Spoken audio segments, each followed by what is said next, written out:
প্রকাশ্য রাস্তায় দক্ষিণেশ্বর মেট্রো স্টেশনের যে চত্বর, সেখানে দিনে দুপুরে খুন হচ্ছে 17 বছরের কিশোর।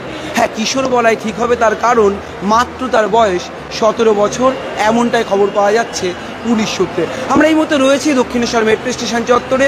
আমি সুমনকে বলবো দেখানোর জন্য, আমার চিত্র সাংবাদিক দেখাবেন সেই ছবি।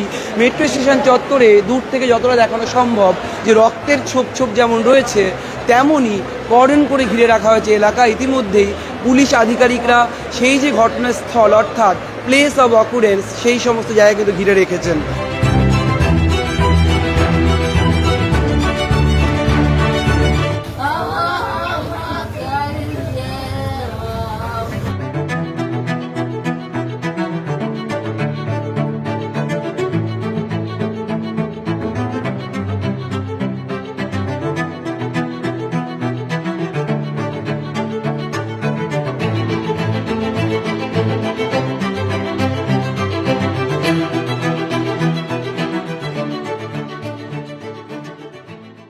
আমি এসে দেখছি চারদিক কভার করা আর ব্লাড পড়ে রয়েছে।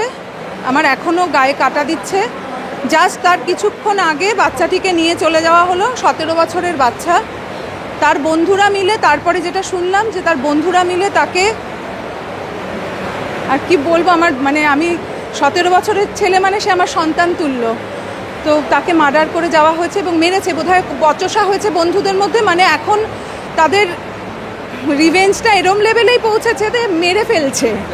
এখন আর হাতাহাতি করছে বা মারছে, একটু কানমলা খাচ্ছে বাড়িতে, সেই সবের জায়গায় নেই, সেই স্টেটে নেই। না, এরকম তো ভাবার কথাই না। আমি তো নিজে দেখে চমকে যাচ্ছি। এসে তো শুনছি রক্ত পড়ে আছে, দেখছি খুন হয়েছে শুনলাম। সেফটি নিয়ে কিছু একটা করা উচিত, চেকিং ফেকিং করে ঢোকানো উচিত। কী আর বলবো এর থেকে বেশি।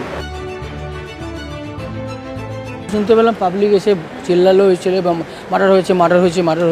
আমরা ভয় পেয়ে গেলাম, কী হলো, মার্ডার ওইখানে কী করে হয়ে গেল।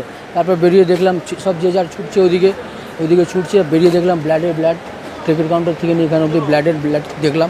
তারপর ভয় আমি দোকানে ঢুকে গেলাম। হ্যাঁ, আতঙ্ক রয়েছি এখন, আমরা নিজেরাই ভয় লাগছে।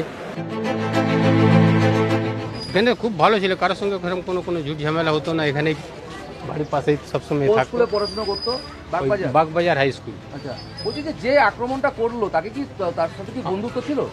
সেটা আমরা স্কুলের ব্যাপারটা কিছুই জানি না। আচ্ছা, ওরা একসঙ্গে পড়ে আসছে, এবার ওরাই 4 জন ছিল। আর ওরা ওকে মেরেছে যখন, ওই দুটো ছেলে নিয়ে ধরে এসছে, আর 2 জন যে মেরেছে সেটা পালিয়ে গেল। ওরা কি স্কুলে গিয়েছিল আজকে? হ্যাঁ, স্কুলে গেছিল, সঙ্গেই এসছে। স্কুল থেকে ফিরছিল? হ্যাঁ, সঙ্গেই এসছে, আর ব্যাগেই দেখেছিল চাকু। আচ্ছা, যে স্টেশন থেকে বাইরে বেরিয়ে সাইডে ঠেলে। আগে কি কোনো রকম কোনো গন্ডগোল ছিল? না, এরকম কোনোদিনই কিছু হয়নি। যারা দোষী তাদেরকে পুলিশ শাস্তি দিক, আমরা কি বলবো, কি দোষী করবো। 17 साल का बच्चा को ऐसा हो जाना, ठीक है। प्रशासन को अपना काम करना चाहिए। प्रशासन उसको जो सजा दे, हम लोग सोचेंगे अच्छे सजा मिलना चाहिए उसको। बोला कि वो क्या स्कूल से आ रहा था? हम तो सुने स्कूल से आ रहा था एग्जाम दे के, वो दक्षिणेश्वर मेट्रो का सामने उतर के उसका साथ हमला हुआ।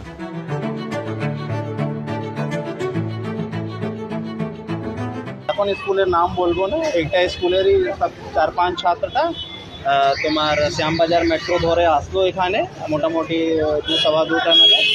মেবি মেট্রোর মধ্যেই ওদের মধ্যে কোনো জিনিস নিয়ে তর্কাতর্কি হয়েছে।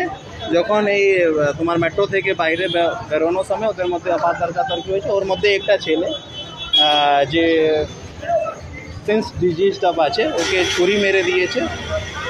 তারপরে ও পালিয়ে গেছে। ওর 2টা বন্ধু ওকে হসপিটালে নিয়ে গেছে, বড়ানগর স্টেশন, যেখানে ওর ডেথ হয়ে গেছে। কারণে যে প্রাইমারি আছে কি মেবি মেট্রোর মধ্যে কোনো ইস্যু নিয়ে তর্কাতর্কি হচ্ছিল। আপাতত আমরা যে দেখতে পাচ্ছি 4টা থেকে 5টা সিসিটিভিটিও আপাতত দেখেছি। अब धरुन 10টা 11th পড়ে তো 13-14 সাল বছর হবে, 15 বছর। এখন না, আমি আমাদেরও সিনাতে চলছে কে আছে তারপরে।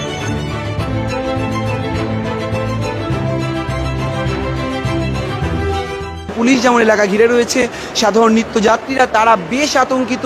তারা আতঙ্কের মাধ্যমে জানাচ্ছেন যে এমন ঘটনা জনবহুল মেট্রো স্টেশনে কী করে ঘটছে, তখন আরপিএফ কোথায় ছিল, এই প্রশ্নও তারা তুলছেন। এবং আবারও জানিয়ে রাখি, 17 বছরের এই কিশোর, তার মৃত্যু হয়েছে এবং তার বাড়ি বরানগরের এসপি ব্যানার্জি রোডের একটি জায়গাতে।